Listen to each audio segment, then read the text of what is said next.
a bathroom project I really liked working on. There's a lot of features in this project that really do stand out to me as why I like doing what I do. For one, this project bathroom was dated. There were a lot of things that I didn't like the way that they were done. They were done by a homeowner and somebody who had some experience. So this project was done by people who knew what they were doing, kinda. And that's better than most. So what they had done was, as an example, is they put the baseboard in and they mitered the inside corners. That's a shortcut, and what you end up with is gap in the corners of the baseboard. Behind the bathroom door, if you look down at the bottom of the baseboard, it didn't meet where the door trim was. That's a shortcut. They didn't use corner bead, and so the corners were somewhat rounded, but they were kind of straight. It was just things like that. They had used mesh tape when they should have used paper tape in the sheetrock mud process. The overall project itself, putting a shower in, converting a bedroom to a bathroom, they did a good job. But this one was old and tired. They put down peel and stick bathroom tiles. The bathroom tiles were in good shape, but they were old and dingy. So this bathroom certainly needed a facelift. The vanity and the cabinet itself, it was too small. Again, it just says, I don't want to spend a lot of money here. What you end up with is a project where you really don't enjoy the bathroom because everything was a shortcut. It was just too short.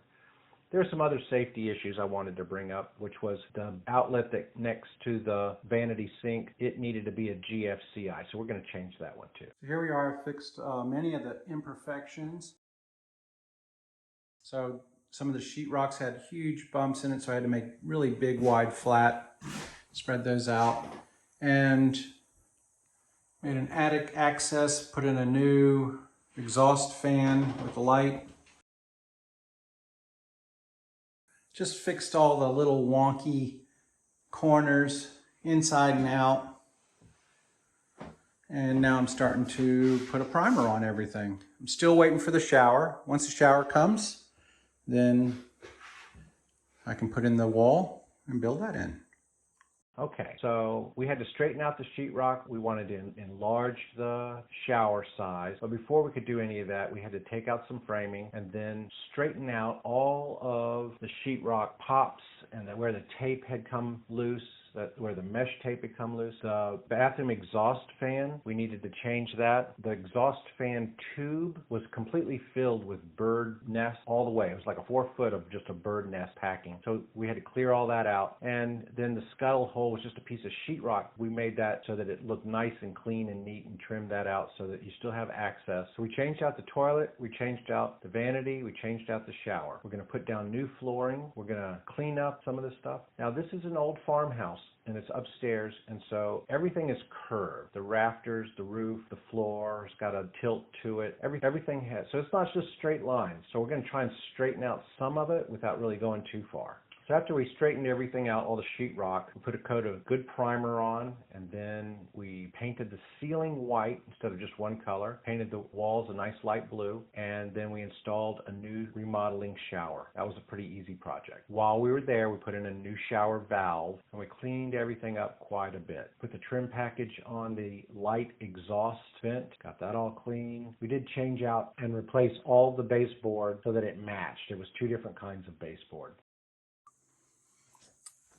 So here's the new remodeled bathroom, and we put an access scuttle hole and a new light with the vent.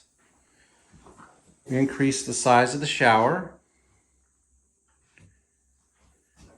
We put some towel storage in here. New toilet, much wider vanity. We kept the same mirror. All new baseboard. All new flooring. Painted everything. Made corrections in all the sheetrock.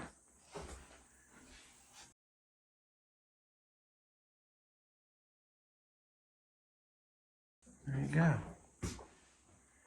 All new outlet covers and switches. So everything's clean. Upgraded to a GFCI outlet.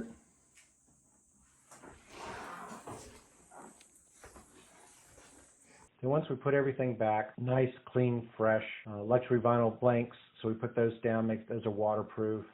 A new vanity, new sink, new faucet, new toilet, new shower. This was not an expensive project, but it most certainly makes it more appealing to use. We cleaned up all of the sheetrock, gave it a really nice paint job. It wasn't extravagant by any means, but it most certainly is now going to be a pleasure to use, not a hindrance. So in this particular case, when she has guests come over, they're going to be able to enjoy this shower, and she's going to be able to do that as well. It increased the value of her home, it increased some safety, and she modernized the bathroom without really going too far and on a budget. Worked out well for everyone. If you like this video, please give us a like and subscribe and hit that notification bell. Come back and see some more.